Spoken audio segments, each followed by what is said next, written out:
Time frame में 15 minute 1 घंटे में एक रेंज बनाई थी, और 4 घंटे में जो इसने पैरेलल चैनल बनाया था उसका ये एक रीटेस्ट था। तो रीटेस्ट में ये ज़रूरी नहीं है कि ये वापस हायर हाई बना दे, या ये भी ज़रूरी नहीं है कि ये इसको तोड़ के निकल जाए, लेकिन रीटेस्ट पे एक रिएक्शन आता है, और 4 घंटे के रीटेस्ट पे जो रिएक्शन होता है वो 15 मिनट 5 मिनट के लिए स्विंग अच्छी खासी ट्रेड हो जाती है, 300 400 500 700 पिप तक की अच्छी ट्रेड हो जाती है, कोई बड़ी बात नहीं है। तो इसलिए हमने बाई सोचा था। और अभी देखते हैं, ये अभी ट्रेड चल रही है मेरी 1:4.5 के आसपास आ गई। मैंने 1:3 के आसपास कुछ प्रॉफिट बुक कर दिया 50%, क्योंकि मैं 1:3 पे कुछ क्वांटिटी ज़रूर बुक करता हूँ, चाहे वो कितनी ही अच्छी ट्रेड हो या नहीं हो,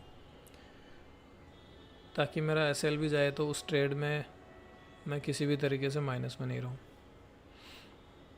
तो अभी वेट कर रहे हैं, मार्केट ने हल्की लिक्विडिटी बनाई है यहाँ पे, उसके बाद में इसी के आसपास रेंज कर रहा है, तो थोड़ा बहुत पुल बैक लेके कंटिन्यू गिरना चाहिए मार्केट को।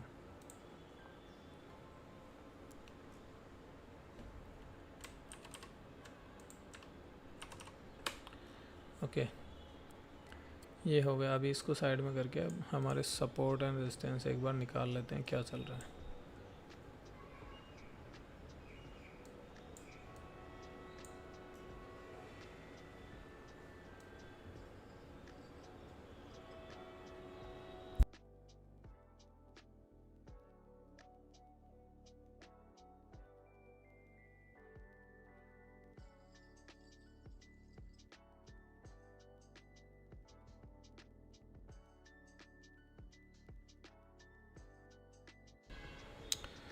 एक जो सपोर्ट बन रहा है वो है 3646,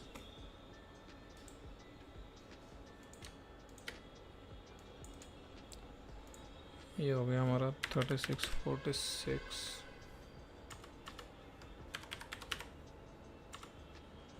ओके,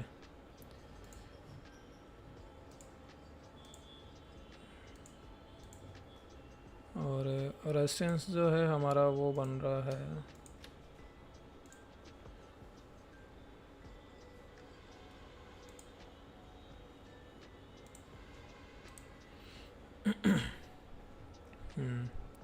एक छोटा रेजिस्टेंस बन रहा है हमारा 3652.55, 3652।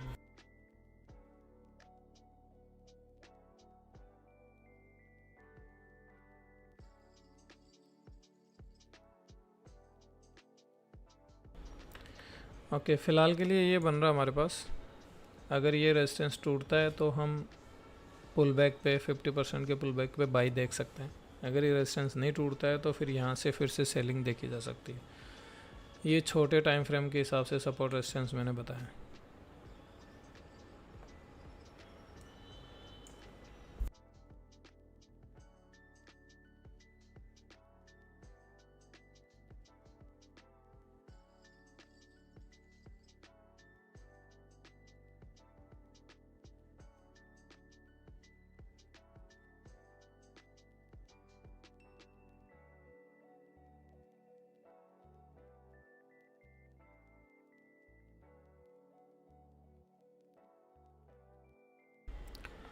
अब जो ट्रेड बनेगी ना, वो अगर ये ब्रेक करता है नीचे तो इसके रिटेस्ट पे सेलिंग की एंट्री बनेगी, उसका एसएल यहाँ कहीं होगा। अगर सेलिंग की एंट्री बनती है तो ये बन सकती है। अगर मार्केट इसको तोड़ता है ऊपर के लिए तो फिर हमारी बाइंग की जो एंट्री बनेगी वो इसके रिटेस्ट पे, और यहाँ से तोड़ेगा तो लगभग यहाँ कहीं आना चाहिए 55 के आसपास, फिर रिट्रेस लेता है तो हमारी एंट्री बनती है यहाँ कहीं। अरे क्या हुआ भाई,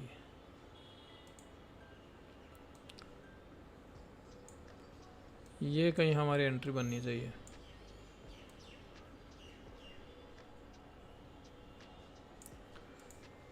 अभी इस रेंज में हम नहीं घुस सकते हैं बीच में।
ये एक 1 मिनट के हिसाब से एंट्री है, यहाँ पे ले सकते हैं, पर ये टू द डॉट एंट्री हो तो अच्छा है। इसमें फिर ये अगर टू द डॉट एंट्री होती है तो उसके एसएल को हम यहाँ कर सकते हैं, और इसमें बहुत जल्दी हमें टीपी मिलता है। एक ऐसी एंट्री होती है तो 1:2 1:3 ईजीली मिल ही जाता है। अब ये एंट्रीज इतनी जल्दी निकलती है कि मैं यहाँ बताने लगता हूँ उस उतने में मार्केट निकल ही जाता है। तो मैं थोड़ा मेरे पर्सनल एनालिसिस के हिसाब से भी ट्रेड यहाँ पे बताता हूँ। तो कुछ ट्रेड्स होती है मैं ले लेता हूँ, उसके बाद मैं यहाँ बता पाता हूँ।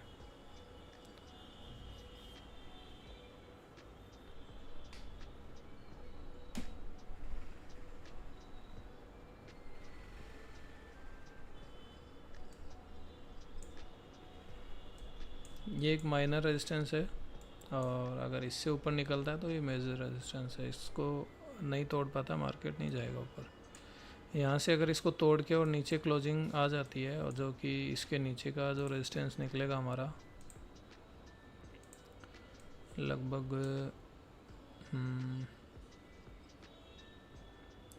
42.57, ओके, वो एक सपोर्ट रहेगा 42.57 के आसपास का। ये एक सपोर्ट है। अगर यहाँ सपोर्ट को टैप करता है तो फिर ये रेजिस्टेंस बन जाएगा।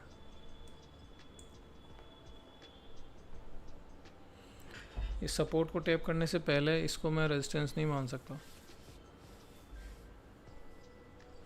क्योंकि इन दोनों के 50% से भी मार्केट इसको ब्रेक करके निकल जाता है। ये सपोर्ट पे टैप होने के बाद ये ठीक काम करता है।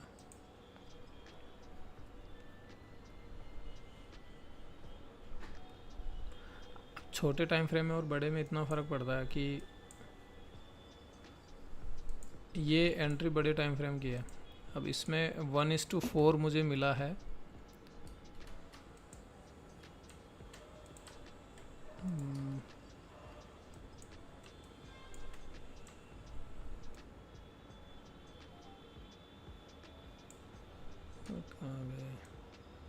ओके,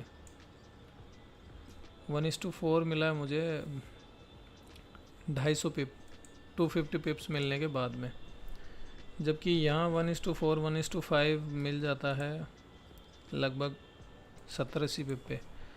तो आरआर तो वही रहेगा। अभी इसमें भी आप 1% रिस्क ले सकते हो, इसमें भी आप 1% रिस्क ले सकते हो, पर ये थोड़ी कॉन्फिडेंस देती है। इसमें ऐसा नहीं है कि कोई स्पाइक आया और आपके ऐसे ले गए। इसमें दिक्कत रहती है कि 1 मिनट की ट्रेड है, यहाँ पे हमने ट्रेड लिए, एक हल्का स्पाइक आएगा, वहीं अपना ट्रेड ख़त्म। तो जितना फास्ट पैसा बनता है उतना ही जल्दी उसमें एसएल लगने का डर भी होता है। तो बड़े टाइम फ्रेम पे ये दिक्कत कम होती है। अभी मार्केट क्या कर रहा है, स्विप कर रहा है। अब ये जो एंट्री दी है ये 1 मिनट की स्कैल्प एंट्री है, ओके। अब 1 मिनट की स्कैल्प एंट्री हम देखते हैं, ये 1:2.5 के आसपास इजी देके गई है। अब ये कैंडल पे जब नीचे से बाइंग दिखती है, यहाँ से बाइंग प्रेशर दिखने लगता है, तो इसका यहीं कहीं पे 50% से अबव का एग्जिट हो जाता है अगर 1 मिनट के हिसाब से कर रहे हैं तो। और इसकी जो प्रॉपर एंट्री होती है वो ये रेड कैंडल के बॉटम पे, या फिर जब रिवर्स आता है तो इसका 50% से कहीं होती है। तो रेड कैंडल के बॉटम से भी देखते हैं तो भी 1:2 1:3 के आसपास का या 2.5 का इजीली मिलता है इसमें टारगेट 2 मिनट 3 मिनट में। तो ये फास्ट स्कैल्पिंग ट्रेड होती है, इसमें बहुत जल्दी टीपी मिलता है, बहुत जल्दी एसएल भी लगता है। अब स्कैल्प ट्रेड जो है ना हमारी, कभी भी स्विंग ट्रेड में बदल सकती है, अगर ये टॉप पे हो या फिर ये बॉटम पे हो। टॉप पे इन द सेंस कि 3700 के आसपास में मार्केट चल रहा है।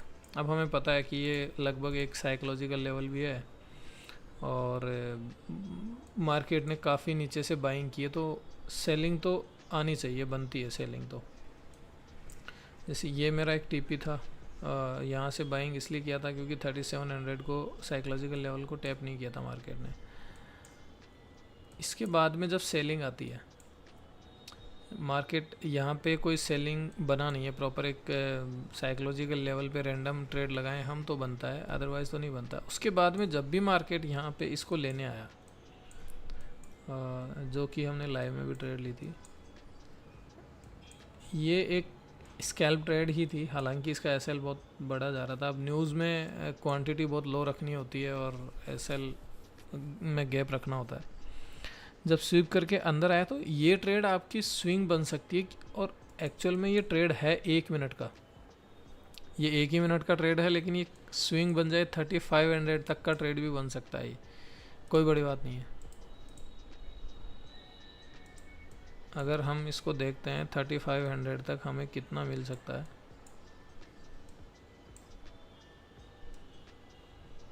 लेकिन क्या हम फुल क्वांटिटी होल्ड कर पाते हैं? बिल्कुल नहीं।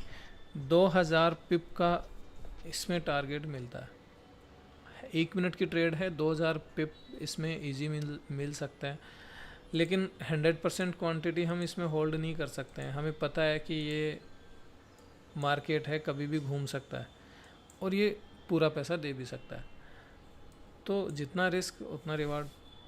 और दूसरा रीज़न ये है कि यहाँ पे विक बना के आया तो मार्केट विक को फील करने के लिए निकल जाता है,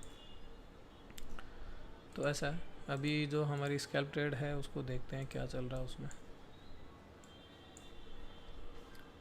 अब ये ट्रेड इसके बराबर भी प्रॉफिट दे सकती है, जो कि 1:8 का इसका टीपी ले रखा है। अगर ये ट्रेड निकलती है तो ये 1:7.8, क्यों? क्योंकि इसका एसएल बहुत नज़दीक है, इसमें एसएल में गैप दिया हुआ है। ये है 30 पिप का एसएल और ये है लगभग 16-17 पिप का एसएल। तो देखते हैं, फ़िलहाल तो ये यहीं तक का रहा है इसका। बाकी स्विंग ट्रेड के लिए ये चल ही रहा अपना, बड़ी स्विंग तो नहीं है, मतलब ठीक ठाक ट्रेड है, तो ये चल रहा है इसका।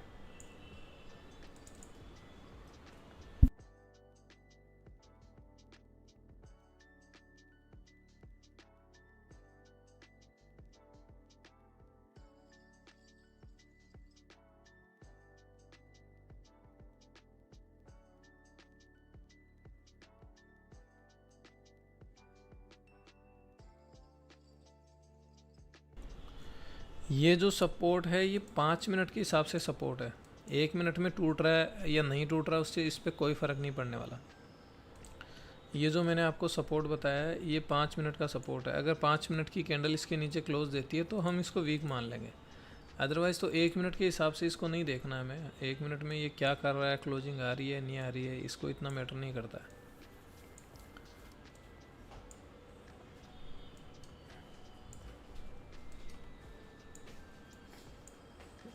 इसमें 5 मिनट के हिसाब से देखेंगे हम। अगर 5 मिनट में इसमें नीचे क्लोजिंग आती है तो फिर हमारी ये जो टीपी है वो इजी हमें मिलने के चांसेस हो जाएंगे। सपोर्ट और रेजिस्टेंस स्टेप बाय स्टेप हमें चलते हुए देखना होता है।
ये एक मिनट का स्कैल्प था जो हमें लगभग 1:2 के आसपास ही देके गया, कुछ खास दिया नहीं है इसने, तो इसको ख़त्म करते हैं। अभी सपोर्ट रेजिस्टेंस के बीच में चल रहा है, अभी तो माइनर रेजिस्टेंस पे चल रहा है मार्केट, कुछ ज़्यादा इसने दिया नहीं है, ना तो ये सपोर्ट तोड़ पा रहा है ना अभी रेजिस्टेंस तोड़ पा रहा है।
अभी मार्केट ऊपर के लिए स्ट्रक्चर तोड़ने की कोशिश कर रहा है, हालांकि 1 मिनट का इसने तोड़ दिया है यहाँ से।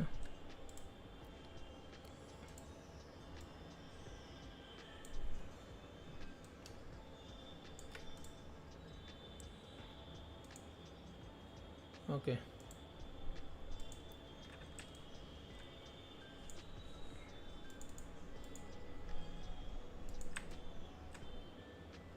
ये अब हमारे लिए सपोर्ट का काम करेगा।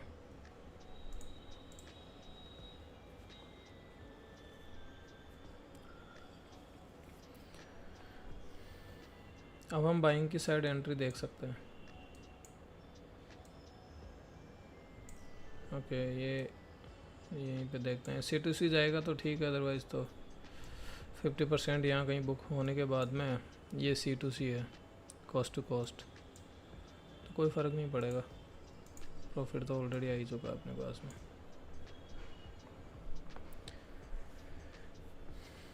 अब एक 5 मिनट का FEG अगर इसको रेस्पेक्ट नहीं मिलता है तो मार्केट फिर बुलिश हो जाएगा।